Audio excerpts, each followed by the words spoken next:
Talking in Conway, South Carolina, Donald J. Trump said as president he had told NATO partners that he would ask Russian hostility against nations that had not met informal monetary responsibilities. Previous President Donald J. Trump said on Saturday that, while president, he told the heads of NATO nations that he would support Russia to do anything the damnation they need to nations that had not paid the cash they owed to the tactical coalition. In rehashing a case he has made beforehand to feature his discussion abilities, Mr. Trump didn't clarify that while there has been a spending-related debate, it wasn't really necessary to focus on a neglected obligation to NATO, however, over European nations meeting their spending responsibilities to their own militaries. Some NATO individuals are spending under an informal obligation to burn through 2% of their financial result on safeguard. Mr. Trump's idea that he would empower Russian hostility against partners of the U.S., under any condition, comes as conservatives in Congress have stood up against more guide for Ukraine in its conflict against Russia, and is probably going to cause worry among NATO part states, which are now exceptionally apprehensive about the possibility of a Trump return.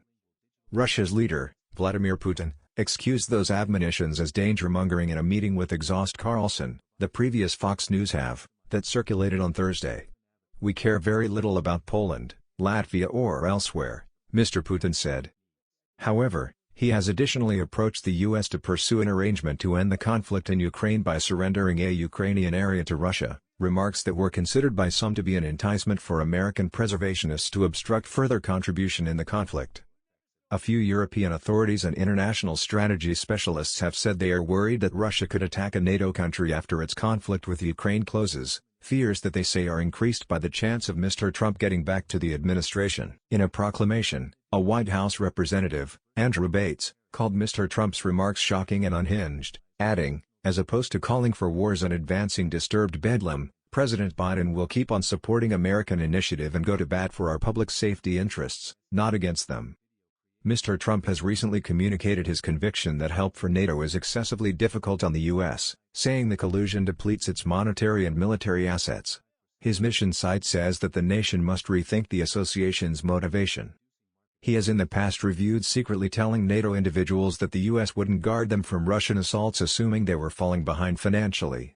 Last year, he guaranteed during a mission discourse that many billions of dollars came streaming into NATO after he conveyed that intimidation. On Saturday, he again raised that story, saying that he told European pioneers they needed to settle up. Then, he said, the leader of a major nation stood up and said, "Indeed, sir, in the event that we don't pay and we're gone after by Russia, will you safeguard us?" Mr. Trump said he inquired as to whether the nation was delinquent in its installments.